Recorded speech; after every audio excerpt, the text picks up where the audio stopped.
Hey, Sneak Attack, everybody. Welcome to a kind of impromptu, not quite, episode of the Guest Quest, the tabletop community role playing interview show brought to you by the Gimme the Loot podcast, the Dungeons and Dragons 5th edition actual play podcast that is trying to find a pen.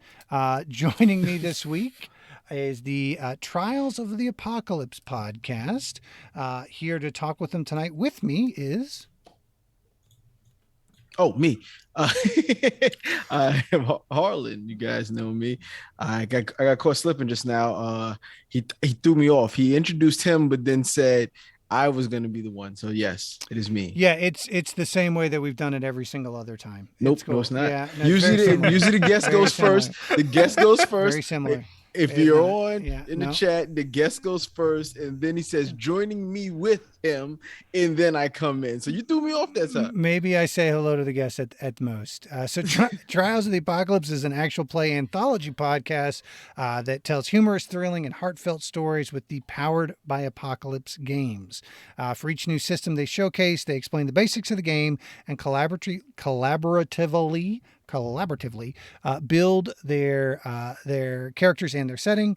You can start from the beginning of their show, or you can jump in whichever story you want. Games they've played so far include Apocalypse World, Undying, Ghostlines, Brindlewood Bay, which we'll certainly talk about some, The Watch, and Monster of the Week. How you doing, man? Doing great. And also, I haven't updated the bio yet, but we did just add Pig Smoke to that list as well. So that's a game of magical academics and really stupid bureaucracy. It's pretty fun. I thought it was competitive barbecue, the TTP RPG. I thought it was like Bobby Flay's TTRPG. You wanna give me Bobby Flay's TTRPG? I will play that in a heartbeat. Yeah, that's awesome.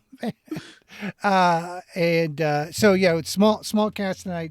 So we aren't going to bother rolling for initiative, but we were kind of going through the podcast and the system a little bit earlier, and Harlan had so many questions about Apocalypse World and Powered by the Apocalypse. I hope he didn't use them all up. Harlan, why don't you ask some of those juicy questions you had beforehand? I don't understand Powered of the Apocalypse. So let's start there. So Yeah. trying to grasp my head around it, like one of the things that the wiki said at the beginning was like, Powered by the Apocalypse isn't the name of a kind of game. It's not a set of game elements or even core design thrust on coherent movements. It is used the game trade dress signifies only that the game was inspired by the Apocalypse world. So I'm just like, wait, it's not game rules.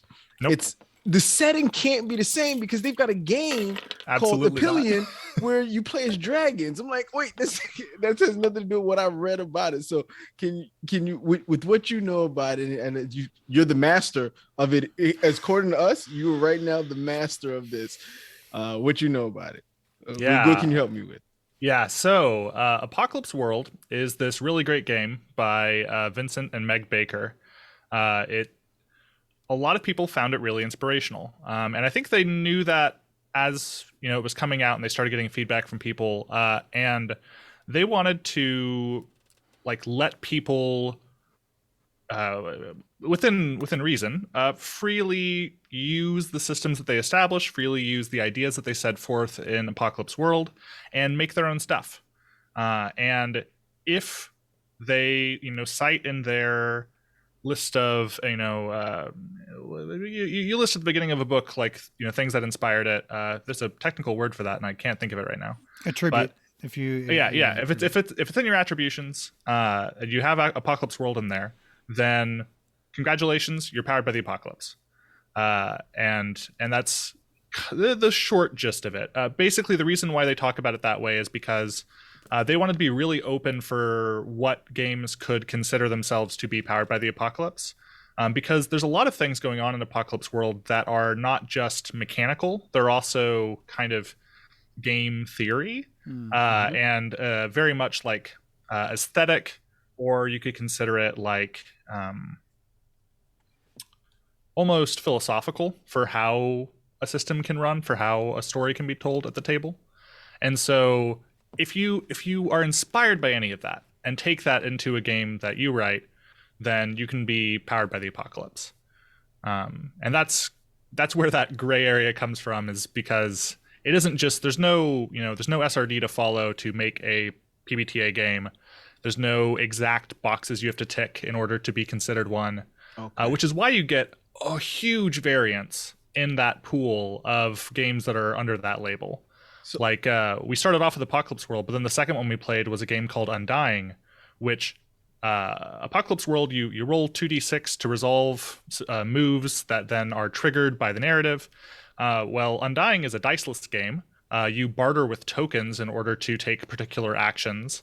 And setting-wise, Apocalypse World is, any apocalypse imaginable, but its sort of core setting is very Mad Max-ish. And then Undying is about vampires in like a modern-ish, a loosely historical setting. So just those two alone are very different. But if you play Apocalypse World and then you read Undying, you can kind of still see you can see the DNA in there. Okay. And that's kind of what defines Powered by the Apocalypse. Okay, so it's like, let's say I started my own novel and I got some Tolkien-esque ideas in my novel. It'd be like inspired loosely on Lord of the Rings or something like that. You'd be powered by, okay, I see. I get it. So yeah. All right. Yeah, and the difference there is, like, I'm sure if you described your book as being powered by Lord of the Rings, you'd have a lawsuit coming. Yes, but yeah, you'd never say that, but yeah, exactly. You can see that who was inspired by Lord of the Rings. Yes, yeah, but that's the thing; it has to be implicit. Where their policy, Vincent and Meg's policy, is basically like, if you consider yourself to be powered by the apocalypse, you are. And now that is like if you're making some really like bad in the any of the protected categories sense, then like they like reserve the right to say like, hey, we do not actually associate our game with this. But as far as I'm aware, that's been exercised very little, if at all, because generally people take it in good faith and make really cool stuff. So yeah, there is almost an overwhelming number of games that use that as their kind of their inspiration / game engine / background / I don't know, inciting event. There's a lot of slashes there. So let's get into some specifics then, because I think that'll help kind of clarify it a little bit. Let's start with Monster of the Week. Because it is, I think it's one of the more popular ones. There's a couple of different actual plays that are doing it. I actually just picked up the rule set kind of accidentally recently. Long story. But talk a little bit about Monster of the Week and kind of walk us through both what you guys have done with it and what makes it a Powered by the Apocalypse game. Yeah. Monster of the Week is, I would definitely say, one of the most popular. Blades in the Dark is technically under the umbrella as well, are both hugely popular games in it. But Monster of the Week there's a lot of actual plays that use it because it's a really well-balanced system. So the heart of it, what narratives it supports, are anything that is the title, Monster of the Week. If you have a group of people who are in any way fighting or even just researching or otherwise trying to solve monster-related mysteries, on a fairly cyclical basis, congrats, you're a Monster of the Week game. Like, this game will support it. And it takes from a lot of the sort of what are considered kind of traditional PBTA mechanics. So you have moves, rather than rolling like a particular stat like you would in D&D, or you have checks and saving throws. In Monster of the Week, you are the table's a conversation. Everything is very narrative driven. The keeper, who is the GM, the game master, they guide that narrative, but then when players take when they take action, it triggers moves, which are then when you end up rolling dice. And there are 3 levels of success. Well, technically 2 of success, 1 of failure, where you have a hit, a mixed success, and then a miss. And that happens depending on your dice roll, which is you roll 2 dice 6. So 2 of the, you'll cube dice, and you sum that. And then if you are 6 or below, that's a miss. If you're 7 to 9, that's a mixed success. And if you're 10 plus, then it's a full success. and depending on what move you're using, it will actually tie back to a stat, so then you'll get to add a stat modifier to that. And depending on the situation, you might be rolling into a particular move with some sort of value carried forward, some sort of benefit or something like that. But basically, based on what your result is, the move usually gives you a framework with which how you apply, for you to apply that narrative result. So like if you have a full success, then whatever you say pretty much happens, it happens. And you can carry that forward depending on the scope of what that move allows. So like a great example, there's a move, my phone dinged. There's a move called Investigate a Mystery, which is like, I would say maybe not every, but almost every PBTA game you can really showcase what it's best at, usually with like one, maybe two moves that really show like what's the heart of this game. And I think Investigate a Mystery is one of those for Monster of the Week. Investigate a Mystery, you whenever you are taking action to try to better understand the monster, or perhaps there's been some killings, or perhaps there's been some sort of destruction. If you're doing investigative action, then you roll Investigate a Mystery. And then if you have a full success, you get to ask, I think it's 2 questions from a list they provide, plus one that you come up with.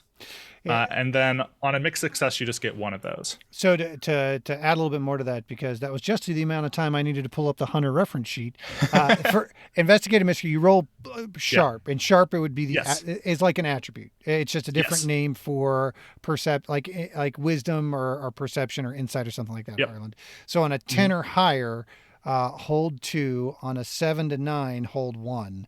One hold can be spent to ask the keeper one of the following questions. So if you're rolling 2 dice, 3 dice, how many dice do you roll? 2 dice. So you're rolling 2 dice, Harlan. If you roll a 10, 11, or 12, you get to ask 2 questions. On a 7, 8, or 9, you get to ask 1 question, and on nothing, you don't do anything. The one that should have been referenced, because it's the one that Harlan would probably get, is Kick Some Ass is another move, so when you get into a fight and want to kick some ass, you roll tough.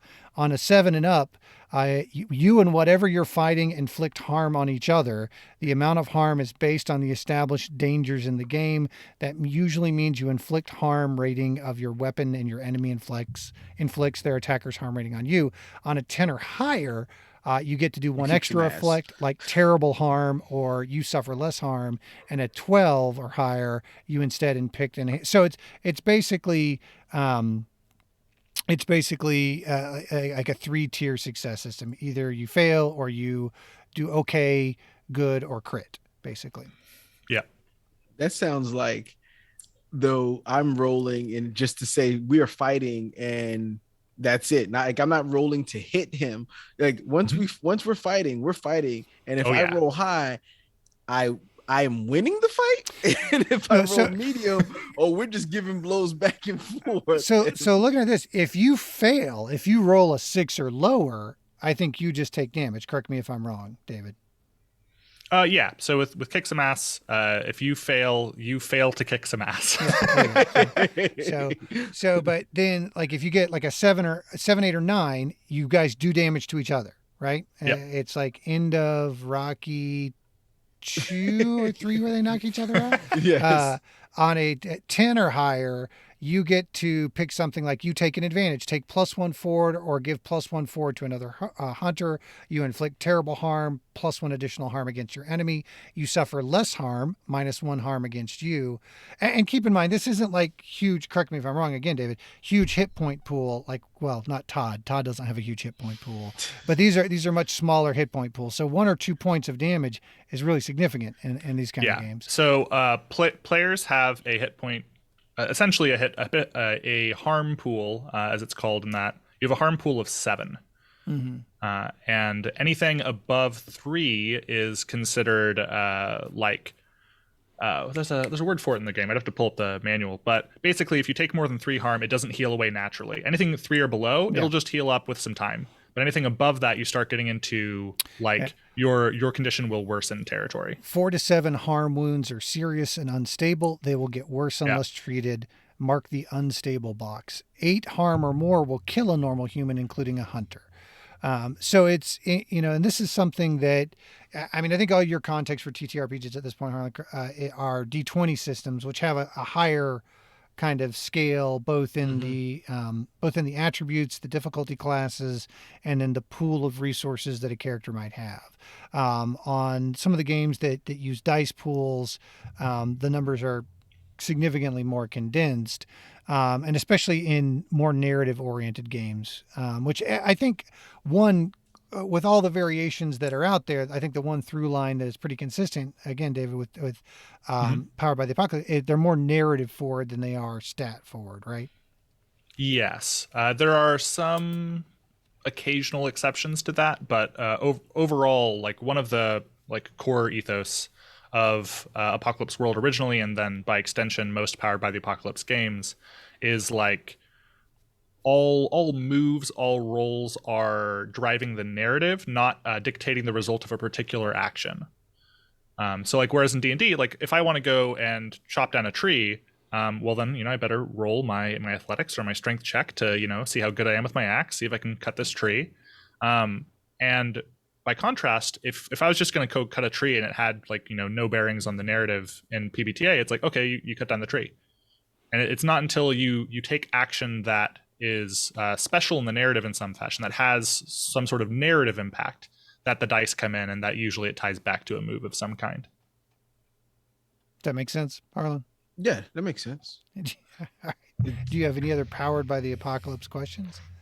The question I did have was like, it seems like, I don't know, is it if I say that my game is powered by the apocalypse, are people more likely to play it? Like, is it like a tagline that you associate with the game just to get people to kind of play it, or like, is it like, yeah, you know what I mean? Like, gives game notoriety. It's helpful in that it lets people who are familiar with like the genre of game, I'll loosely say, people who are familiar with it, it lets them know kind of what to expect. And that is helpful because, like, let's say I really like Monster of the Week and I know that it's a Powered by the Apocalypse game, and somebody tells me about this cool game, Brindlewood Bay, that is also a Powered by the Apocalypse game, that I might be like, oh, well, I already sort of know how these sort of games work. Yeah. It won't be nearly as difficult for me to pick up this other one. And so, like, it lowers the barrier of entry. It just seems like, but the games could be greatly different. Yeah, but the core systems but are the still core larger. system is still there. Yeah. And not necessarily the core system because it's by definition a looser concept, but the fundamentals are still there. You know what I mean? Yeah. It's like playing Halo and Destiny. Very different games, very different structures, but Bungie's original DNA of move and shoot and move are still very consistent between the two. If you've got the feel for one, you've got a pretty good feel for the other. Yeah. Okay. I think that's a great example. Thank you very much. Don't give me very credit. fucking clever. Don't give me credit. Give me credit. So Harlan, any other Powered by the Apocalypse questions before we get specifically to Trials of the Apocalypse? No, I don't know. I'm looking at the Monster of the Week thing, and it's just looking at it. It is so. I know you said that it seems more role play and less game. Right, that's the way it seems like, because I'm all for the game and less of the role play. So it depends on the game. I think Monster of the Week straddles a really nice balance, because you can absolutely get into some chunkier parts with that game where there's a little bit more complexity in the mechanics of the game. And also, in the case of Monster of the Week, there is kind of like a known win condition. You are trying to gain your understanding of the monster, of the mystery, and then you go to resolve that monster and that mystery. And that is usually a fight. There are some exceptions to that. But like oftentimes you're doing glorious battle with some crazy monster of the night. And that absolutely, while the steps involved there are narrative, there is definitely a gamification element to it. That's a little bit stronger in some other games. Like I think Blades in the Dark is a particularly sort of crunchy PBTA game where like there's a lot of mechanikification of some otherwise narrative principles in a way that I actually think is like, for anyone who's picking up PBTA for the first time, especially if you're coming from like a D&D or Pathfinder or more even like Starfinder, some more crunchy background, I think Blades in the Dark is a great place to start because it has a lot of that mechanicification that you would expect from a tabletop RPG, but all of it is very narrative pointed. And so if you get good at running Blades in the Dark and then you go to something that's a little bit lighter, you can just keep your habits that you developed from Blades in the Dark and extend it to a lot of those other games. Because like its concept of like position and effect and other stuff is like very mechanically impactful in that game, but the concepts can be applied regardless. Which is kind of like if I talk about broadly about PBTA, like that's something that I'll say a lot is like each new game I play, there's almost always something I pick up from running that or from playing it that I then take and apply in a new context in a new game. Like Brindlewood Bay, for instance, I think they're changing the name of this and they're doing a Kickstarter release right now of a full-blown version. Yeah. But what it used to be called, and I think it's going to be changed by the time anybody looks it up, but they used to be called Paint the Scene questions. Mm-hmm. And basically that's just like a little question that is provided by the mystery that you ask whenever you arrive at a new location. And after giving the rough description, it allows the players at the table to give some feedback, like some ideas that they have for what else might be there, right? And that paint the scene question idea is something that I picked up and used in a lot of other games since then. It's not something that I've limited to just using in Brindlewood Bay. Yeah, D&D started off as wargaming, Harlan. So it started off with miniatures on a table and a rule set to support that, and then grew into like the full-blown fantasy TTRPG and whatever else it's become. But it still started from that very structured game point. And even though the rules have definitely gotten looser, and 5e is probably the broadest rule set that they've ever had, and the easiest, easy to learn, difficult to master kind of rule set, it still has its roots there. You can still draw a pretty straight line back to miniatures on a table.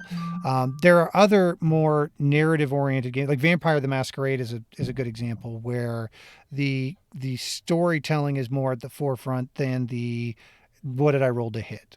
There are a lot of great games out there that support that.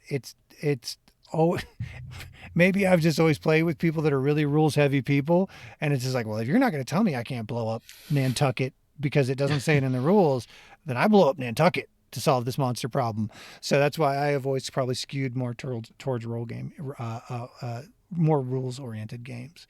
Yeah. So I mean, there's definitely a place for like more sandboxy stuff like D&D and more narrative forward stuff like the PBTA canon. So. Yeah, no, neither one of them are wrong. It's just, again, you have to understand, don't go out there and play golf when you're supposed to be playing pool. You know what I mean? It's just a completely different, and vice versa, completely different sport. So let's talk a little bit very specifically about your Apocalypse games and Trials. So Trials of the Apocalypse, how long have you guys been podcasting? I think we were working on it for about 6 months before our first release, but our first release came out like the last day of December 2020. Okay. So where's it 2021? Time is a flat circle now. It doesn't matter. Well, also the last 2 years, like we're just 1 year, like one big year. One big year. But I think, basically January of 2021, technically December 2020 is when we started. Okay.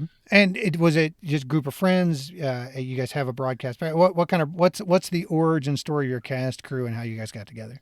Yeah. So I've been running a lot of personal games prior to that. Most of that was D&D. There was a little bit of Fate.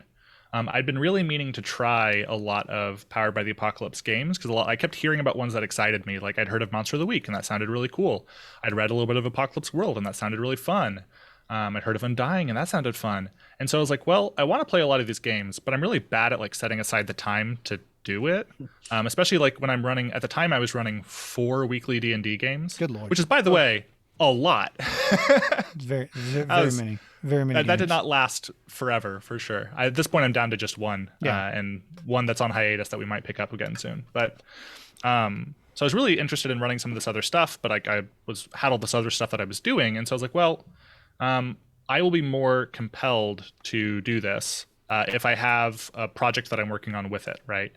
And so that's kind of like one of the seeds that went into making the show. And then the other one was I was running all these home games, and there was one arc in particular that was like it like brought together all of the characters' stories in this like gambling house, and there was like all of this like really like in the span of like 3 sessions we covered a huge amount of ground, and it was just really really good. And we got to the end of it, and everybody was like, you know, laughing and crying and having a good time.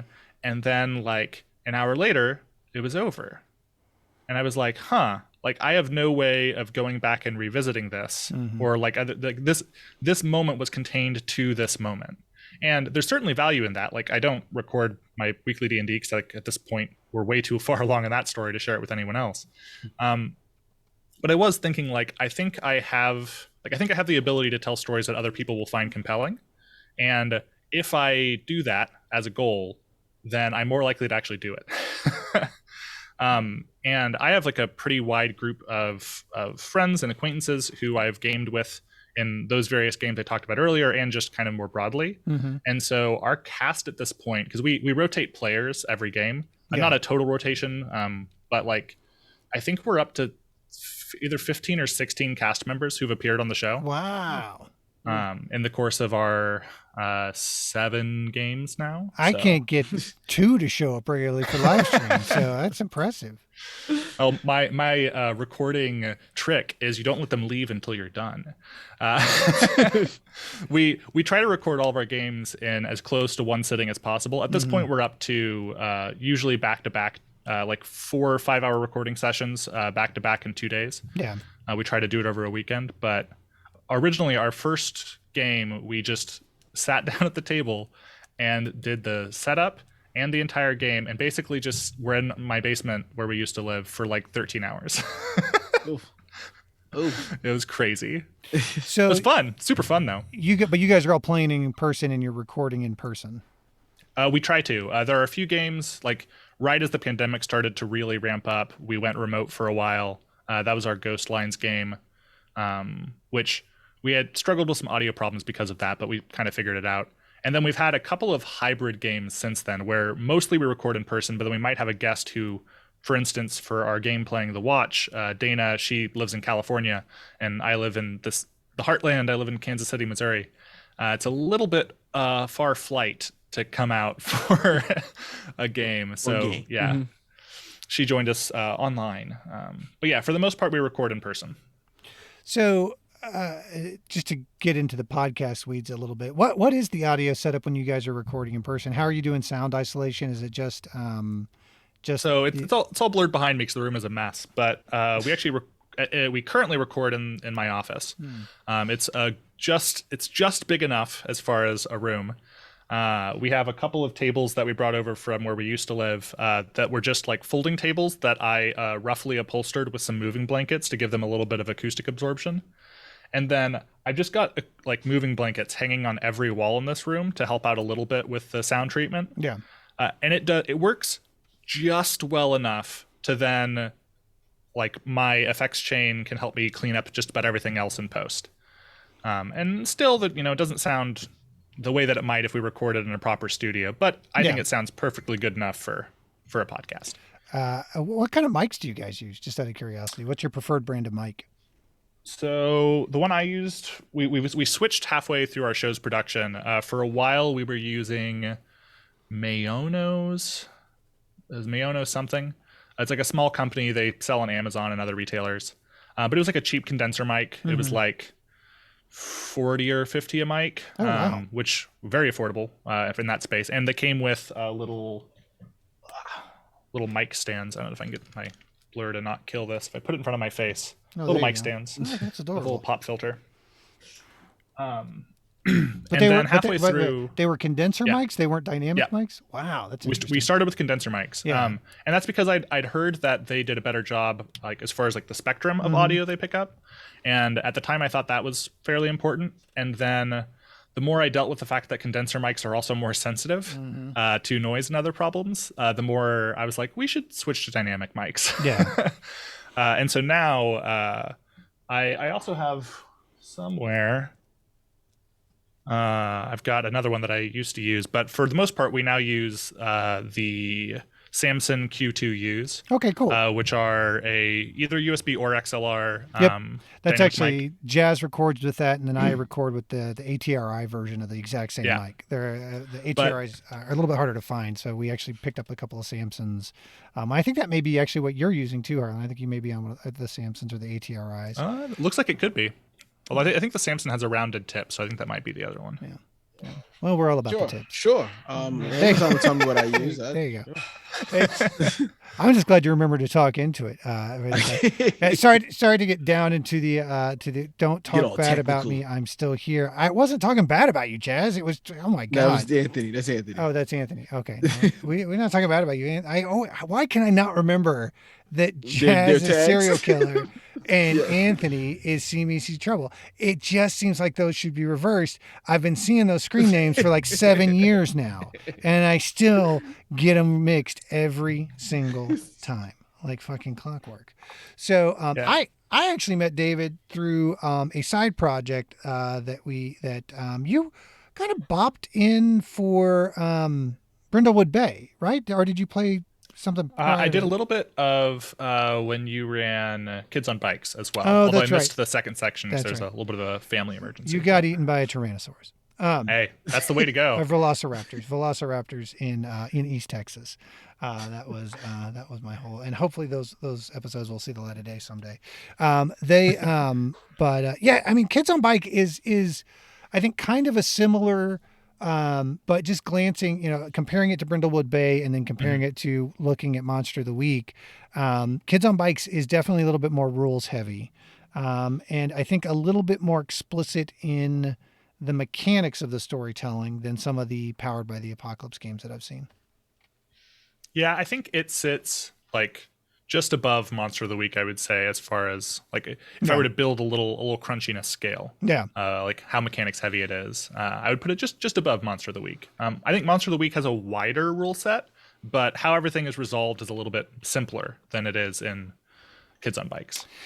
Yeah, Kids on Bikes, the one thing that The exploding die thing is wild. well, and the biggest learning curve for me running it was that the difficulty classes need to be significantly lower.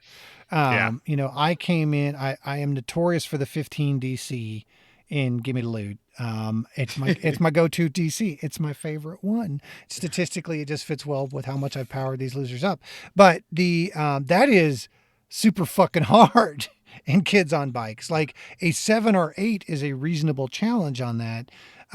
What's interesting, I think, about at least what I've seen from the Powered the Apocalypse games, there's not necessarily a difficulty class. There's like a standard metric of success across all the roles. Like it's, hey, like Yeah. looking at Monster of the Week, it's 7 or higher is kind of good in every situation. And then 10 or higher is really good. And a 12 is way to fucking crit. Oh boy. Yeah.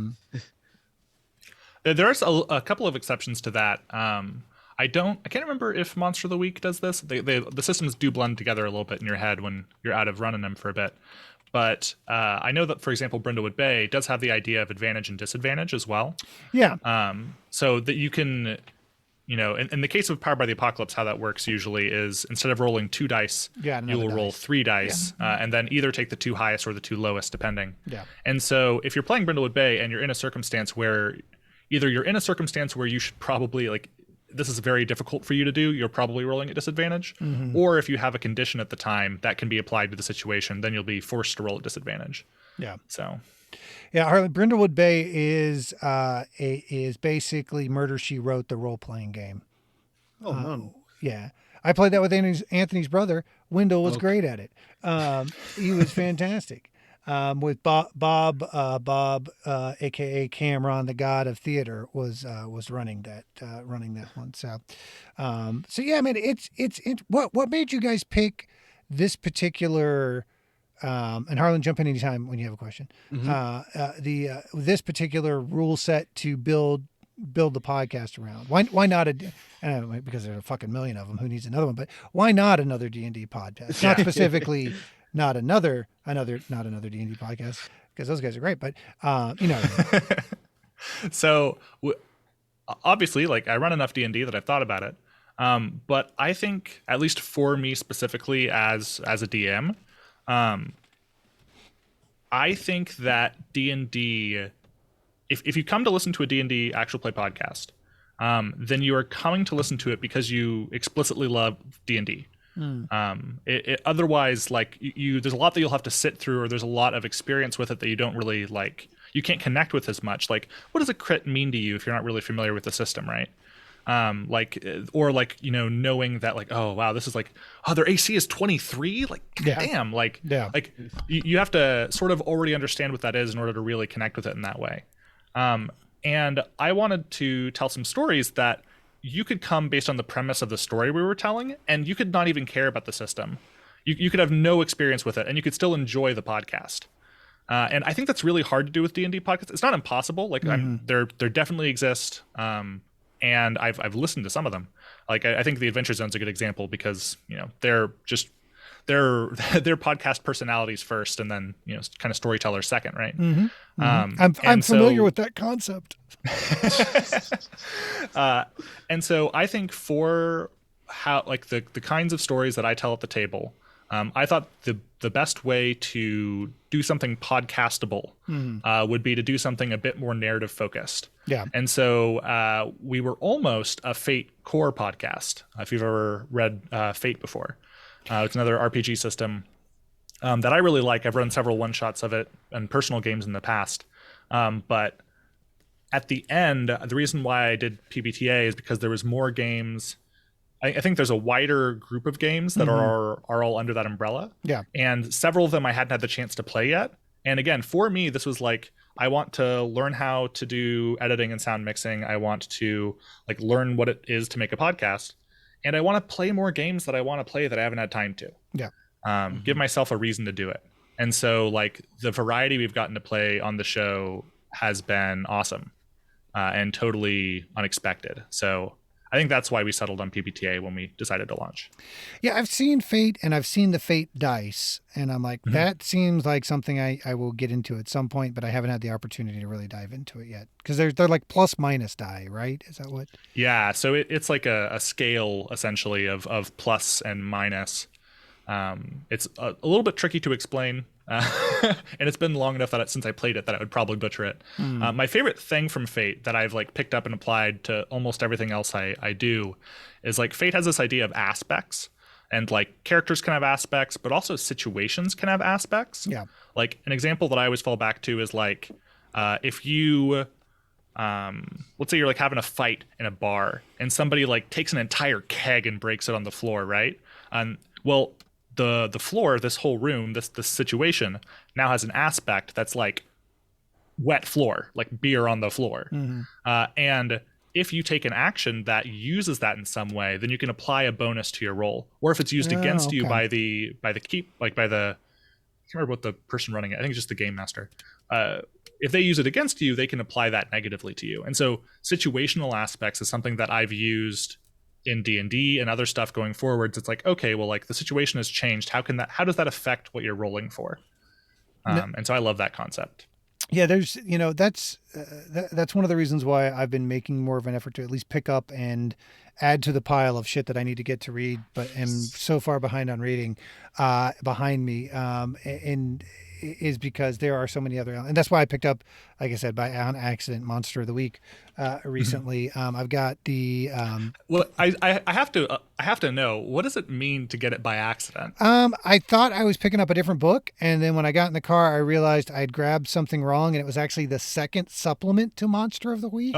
And I was like, well, fuck, now I got to buy Monster of the Week. And so I went home and ordered Monster of the Week because I had grabbed the wrong book off the shelf in the game store because my kids were getting tired of being there, and I had been browsing for too long and was getting rushed out the door. I was like, fine, let me just grab this and we'll go. And then I got and I went, fuck, this is not what I thought it was. But okay, well, and it was actually on my docket to check out because I have a fondness for Monster of the Week formats. That term brings back a lot of positive memories. It's one of the reasons why we picked Supernatural to do our bonus podcast around, which, surprise, isn't as Monster of the Week as you would think, as it turns out. Should have did it on Scooby-Doo. Yeah, Scooby-Doo would have been a much better choice, but then it would have been all old men doing real estate scams for our homebrew. And you really only can do that once in role-playing games. In our country, you can do it every day. We'll elect that fucker president. So Too real.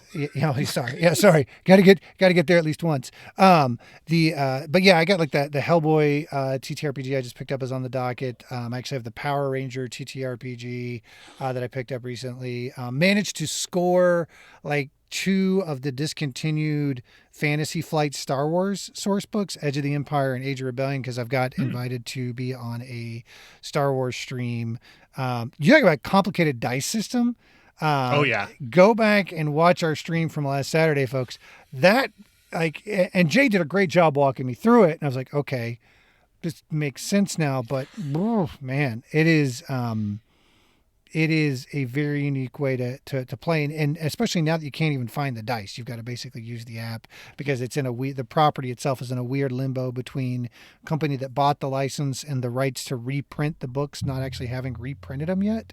I managed to score 2 of the books because I could have sworn I saw them at Rogues Gallery, and went by there, and he's like, yeah, man, one of my distributors found a box of them back in the warehouse and sent them to me, and I'm like, well, I'm going to buy both of these even though I only need the Edge of the Empire one. I'm going to save this Age of Rebellion one because if that other company doesn't ever start reprinting them, that motherfucker's going on eBay.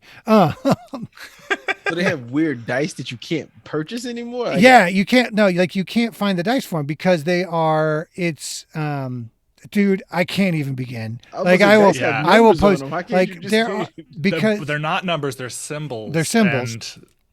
So basically, you have a type of D6 that your advantage dice, a type of D6 that are your disadvantage dice, a D8 that's your ability dice, a D10 that's your Jabberwocky dice. Like there's like up to D12.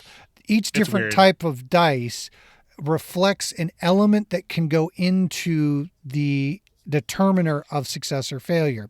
And then on those dice, you don't have numbers. You have a success, 2 successes, or failure, or like a crit fail symbol. And you basically roll that and go, okay, I got 5 successes and 3 failures. Or I got 2, like, so there is, it's a very creative way and a very Star Wars way, by the way, if you've ever looked at like Sabak or any of that bullshit of addressing it, that I think is intriguing. And I'm really interested to dive in and play it. And Jay, to his credit, did a masterful job of explaining it. And super nice guy. Really highly recommend everybody check out his stuff. But when I get to it, I'm just going to hit the button on the app and go, it made yellow triangles. What do I do? Do I get to be a robot? Because I'm gonna. Did I shoot him? I bet my Wookiee. So I'll be like a Ralph doing a science experiment.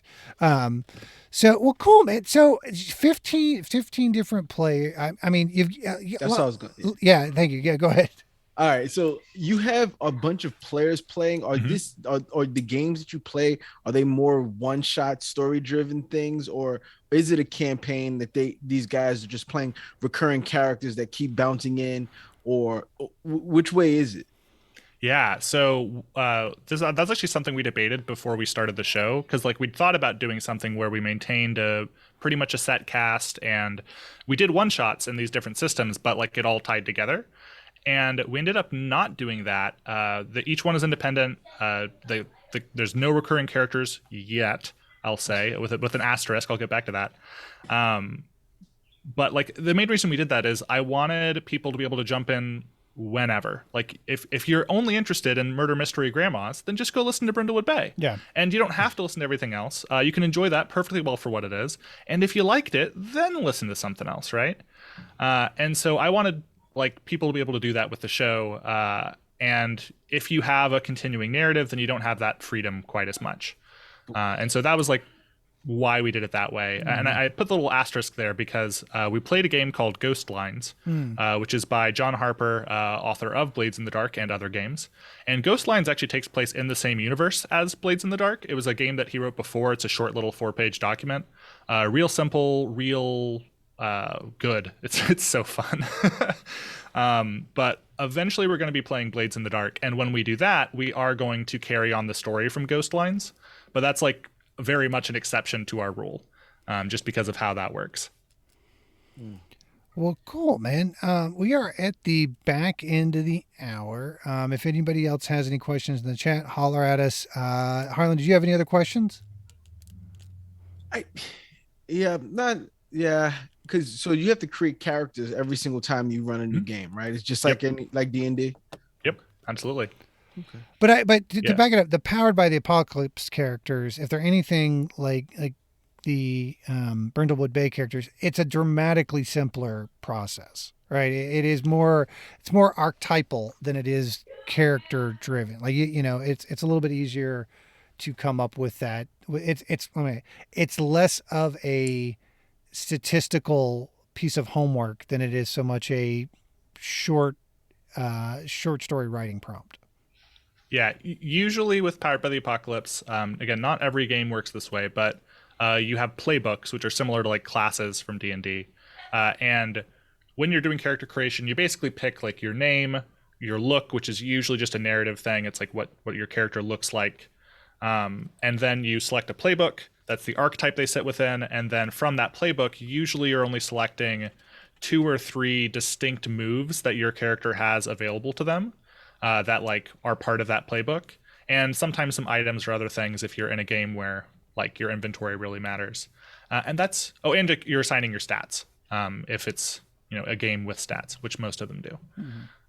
But even And then, it's that's like about it. it's like it's up to 4, maybe 5 stats. But you're not dealing like, okay, my dex is 15, my strength Yeah. is 9. It's more like I've got a 2 in this because you're again with your difficulty classes being a maximum of 12, having a 2 or 3 in something significantly shifts you towards success. You know what I mean? Like when you're dealing with a much smaller randomization target and pool, Yeah. like there's a whole different mechanical baseline that's really worth exploring. Other questions? No. Dreeken, I was doom scrolling Twitter and missed a lot of it. Something about the apocalypse is coming. Yeah, Always. Trials of the Apocalypse is actually CNN's TTRPG actual play. Don't put that on us. Yeah, I know. Sorry. Sorry. If Fox News targets you tomorrow, that's on me. My bad. My bad. Sean Hannity is on here going, these Trials of the Apocalypse guys are out here smoking pigs. What? I think so. Pig smoke pig. Yeah, pig smoke. Give us what the fuck? All right. See, let me just boil down to the simplest question. So I think the name of that is it's playing off of the game is loosely inspired by like the Harry Potter books as one of its sources of inspiration, and there it's like Hogwarts. I think they went with pig. I don't know why they chose smoke. Yeah. But like they're playing off of a similar titling thing. But no, it's definitely like not what I thought the game was about when I first read the title, and then I read like the summary and was like, oh, that sounds fun. And yeah, we're currently releasing episodes for that. It's like basically the players play as academics at a magical institution. It's called Big Smoke, and they're just trying to like do their research and make tenure, and they're having to deal with all the bullshit that comes with a university setting. I was going to make a joke about do they have to try and fulfill the crushing demands of making tenure, and then you really went there, and I went, fuck, I got to make sure that Friedman there is a knows about tenure this. track. Dr. Emily Friedman, you've been summoned. Let me make sure. Buzz the tower with her on that one. Yeah, that's again, it's cool that there's something out there that is a much more welcoming development platform for indie creators who want to who have kind of a cool concept, want to do a looser development cycle, and then to get something out there pretty quick. I mean, writing in the D20 WotC style guide is just amazingly tougher than you would think. Yeah. Having done like 3 like 4 or 5 pages of the intro for our podcast for our patrons, pushing it over to that format and that style, and it was just like, oh yeah, no, this is a full-time fucking job if I'm doing this. The DM notes will be way behind, but have managed to push a few out there. But I mean, because that was always the goal, is to go, okay, let's take the adventure and convert it over to the kind of that drive-through RPG that DM's Guild, so that the patrons can have it at the end of it, and it will get there eventually. It may be like a year after the campaign ends, but so yeah, I mean that's the thing, man. I'm glad that our cast is on the journey that it's on, but it is the only multi-year campaign I will ever run for production. Ever. Oh yeah, and I can't imagine doing one. Yeah. Like for like the D&D game I run, we've been running for like just over 3 years now. Yeah. We're almost at the end of the campaign. We're in our final arc. We're in the second half of the final arc. Yep. But like, I cannot imagine having to run that for Mike. Yeah, it's tough, man. And I recently came to terms with the fact, because I mean the goal is we've got 2 arcs that we'll get through this year that'll leave 2 arcs in the finale for next year, which we'll do. I mean we'll do, but there are going to be some cool side questy bits that I'm going to have to make sacrifices on. There's one point that I am agonizing, and I mean fucking agonizing, cutting out of Baba's arc, but I'm like, man, it's not really relevant. It's just something you really wanted to do in D&D style. Just tuck it in the folder for next time. But I'm super disappointed that I'm going to do it. And it was also, I could fit in a fucking anime reference the guys wouldn't shut up about and try and kill him with it. Stay tuned, folks. There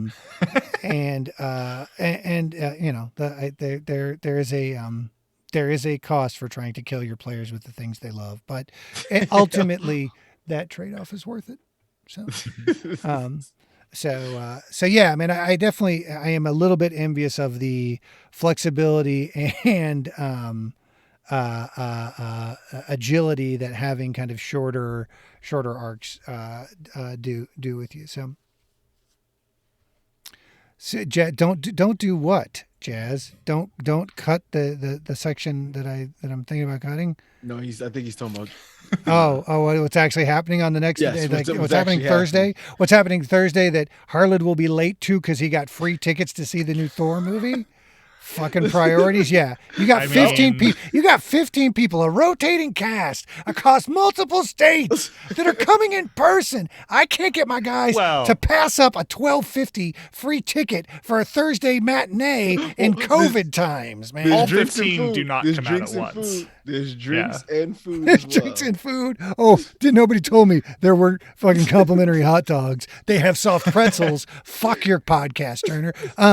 Like, to be honest, I'll be there. Dude, I am just busting your balls. It's fine. We'll kill Todd in the meantime. Not on this one. No, not this one. Honestly, I forgot Thor: Love and Thunder was coming out. Well, cool, man.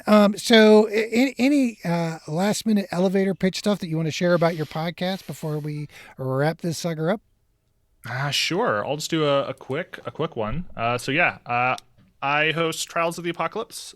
We release every other week in every podcatcher. If you look for us, we're there. Most of our episodes are like about an hour long. It's a little bit longer in the early stuff, but then we get a little bit tighter with our editing. Starting with our 3rd arc, we start doing a lot more as far as sound design and music and stuff. We do a little bit of that early on, but we do a lot more in the later stuff. And I mean, if any of these stories sound interesting to you, then check us out. We've got like fighting a death cult in a green apocalypse. We've got vampires solve a serial killing in Golden Age Hollywood. We've got ghost busting on trains. Grandmas solve a murder mystery. Queer military drama. Monster of the Week in space. Ooh. I believe it's pronounced in space. in our promo for that arc, I do the whole echo effect. There we go. And then currently we have Magical Academics, struggling with an oppressive, absurdist bureaucracy. A fun plug with that one. I do my best J. Jonah Jameson impression for the Dean. So there you go. That's fantastic. Which J. Jonah Jameson, though? Are we talking about J.K. Simmons. J.K. Simmons. Yeah. Okay. The only J. Yes. J. Jonah Jameson. The only J. Jonah Jameson in my heart. The only one that matters. Well, cool, man. And as a personal endorsement, I've played with David. He's an incredible player. Has a fantastic grasp of the system. Was a delight to get to play Brindlewood Bay with. And if how much fun I I had playing crime-solving grandmas with him is any indication to how good he is at producing and running his shows, I can wholeheartedly recommend that you guys check out his stuff. So by all means, head over Trials of the Apocalypse and give him a look. And as always, thanks for swinging by again. Oh, like somebody popped in just long enough for us to say goodbye. End credits. End credits. Snuck into the movie. Oh, and it was that's just too bad. There's not an after credit scene, unfortunately, unless it's me yelling at Harland off stage. So nice. Thanks again for coming by, everybody. Hope you enjoyed the stream. End stream now.